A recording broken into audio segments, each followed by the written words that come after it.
अगर मैं ये कहूं कि इस वर्ल्ड कप की टॉप 4 टीमें सेमीफाइनल में आई हैं तो बड़ी बात नहीं है, क्योंकि जो टॉप 4 टीमें होंगी, सबसे अच्छा खेली होंगी, वही सेमीफाइनल में आएंगी।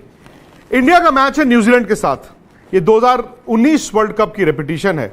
2019 में भी भारत फेवरेट था, 239 चेज करने थे, दूसरे दिन तक मैच चला गया और फिर वो कोलैप्स हो गया।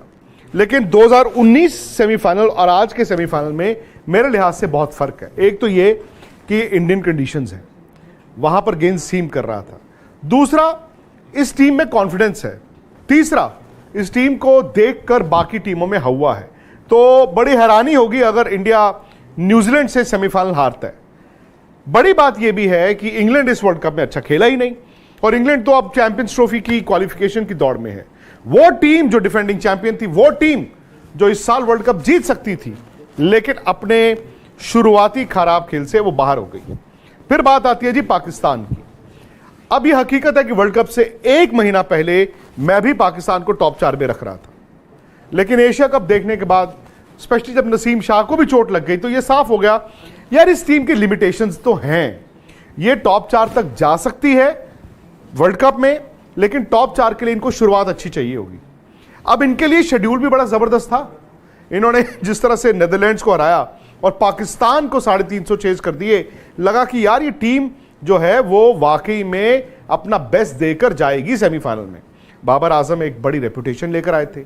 दुनिया पिछले 1-2 साल से कह रही थी बाबर वर्सेस विराट, और बाबर ने चूंकि अपनी टीम को इंडिया से बेहतर रखा था T20 वर्ल्ड कप्स में, दुबई में वो सेमीफाइनल में हारे, पिछले साल ऑस्ट्रेलिया में वो फाइनल में हारे, तो एक तरह से ये लग रहा था कि उनकी कप्तानी में टीम रिस्पॉन्ड कर रही है।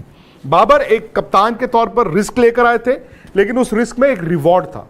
रिस्क ये था कि वो शायद चुनिंदा खिलाड़ियों के साथ लगातार क्रिकेट खेलते रहे, उन्होंने ज्यादा और खिलाड़ी ट्राई नहीं किए। जब आप और खिलाड़ी ट्राई नहीं करते तो आपको पता नहीं चलता, वो ये सेट फॉर्मूला भी था।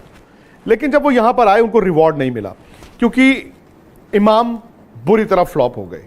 शाहीन अफरीदी की विकेटें जरूर है, लेकिन अगर आप अपने दिल पर हाथ रख के पूछेंगे अपने आप से, उनकी गेंदबाजी से पाकिस्तान मैच नहीं जीता है। विकेटें लेना और वो विकेटें लेना जो आपको मैच जिता दे, उसमें बड़ा फर्क होता है। मधुशंका की भी बड़ी विकेटें हैं, तो क्या वो इस टूर्नामेंट के बेस्ट बॉलर होंगे? नहीं। जब तक शाहीन अफरीदी ऊपर से 2-3 आउट नहीं करेंगे, तब तक पाकिस्तान कुछ कर ही नहीं सकता था, क्योंकि पाकिस्तान इस वर्ल्ड कप में सबसे साधारण और सबसे मतलब ऑर्डिनरी स्पिनर्स लेकर आया था। अब नवाज और शादाब शायद T20 में चल जाते हैं। क्यों? क्योंकि इनके पास शाहीन था, नसीम था, हारिस राउफ, ये अच्छा बॉल डाल देते थे T20 में, और स्पिनर्स आके 4-4 ओवर अपने अच्छे डाल देते थे। बट ये वनडे क्रिकेट में ना 10-10 ओवर तो इनके तेज गेंदबाज भी स्ट्रगल कर रहे थे। तो जिस तरह के स्पिनर्स पाकिस्तान लेकर आया था, इनके लिए बड़ा जरूरी था कि ऊपर से 2-3 अगर ये आउट करें तो स्पिनर आके बीच में बॉल डालें, क्योंकि इनके पास एक अच्छी चीज ये थी, और जो इस वर्ल्ड कप में चली भी, कि आखिरी 10-12 ओवर में ये कमबैक गेंदबाजी में करते थे, क्योंकि हल्का फुल्का रिवर्स भी होता था। सबसे बड़ी डिसअपॉइंटमेंट बाबर के लिए शाहीन भी नहीं थे, शायद सबसे बड़ी डिसअपॉइंटमेंट थे हारिस राउफ। हारिस राउफ के पास स्पीड है, हारिस राउफ के पास बाउंस है, पर हारिस राउफ के पास स्किल नहीं थी। आप देखें शुरुआती मैचों में वो पहले ओवर में कभी 26 खाए, कभी 16 खाएं, कभी 12 खाए, कभी 2 चौके खाएं पहले ओवर में, कभी छक्का खाएं। यार वो फास्ट बॉलर का ना दबाव नहीं होता। अब इंडिया से देखें ना, सिराज और बुमराह जब नया बॉल डालते थे, उसके बाद वन चेंज आते थे, मोहम्मद शमी, इनवेरिएबली मोहम्मद शमी ने पहले ओवर में 1 आउट किया है। तो अगर आप ऊपर से नई बॉल के साथ पिटते ही रहोगे, तो फिर तो भाई वो खुला दरवाजा है, और उसके बाद रनों को कोई रोक नहीं सकता।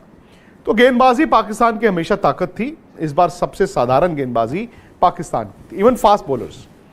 बैटिंग ठीक है, फखर को ये पहले खिलाना नहीं चाहते थे, ये फर्स्ट चॉइस, एक आधा मैच ड्रॉप कर दिया, फिर उन्होंने कहा जी नी में चोट लग गई, फिर उन्होंने आके रन बनाए, उन्होंने कहा नहीं मेरी नी के बावजूद मैं खेल सकता था, और फिर उन्होंने एक जबरदस्त 100 बनाया न्यूजीलैंड के खिलाफ। दरअसल पाकिस्तान ने ना इस वर्ल्ड कप में एक ही मैच जीता है, एक ही मैच जीता है पाकिस्तान ने, क्योंकि श्रीलंका जरूर आपने चेज किया, साधारण टीम, नीदरलैंड्स साधारण टीम, बांग्लादेश साधारण टीम, न्यूजीलैंड से आपने 402 रन खाए, और फिर ठीक है डकवर्थ लुइस में, क्योंकि बाबर ने और फखर ने उस दिन एक्स्ट्राऑर्डिनरी बैटिंग की थी, पाकिस्तान वो मैच जीत गया और एक्सपेक्टेशंस ऊपर चली गई। लेकिन कुदरत का निजाम जो पिछले कई दिनों से सोशल मीडिया पर ट्रेंड करता है, जो हर मतलब कॉन्वर्जेशन क्रिकेट की में आ जाता था। कुदरत का निज़ाम भी तो कुदरत भी तो देखता है ना। अगर आप अपनी मदद खुद नहीं कर सकते तो कुदरत बार बार आपकी मदद नहीं करेगा। आई थिंक पाकिस्तान ने ये रियलाइज़ किया होगा कि उनका खेल अच्छा नहीं था। पाकिस्तान ने यह भी रियलाइज़ किया होगा कि बाबर का गलत टाइम पर यह खराब फॉर्म आया।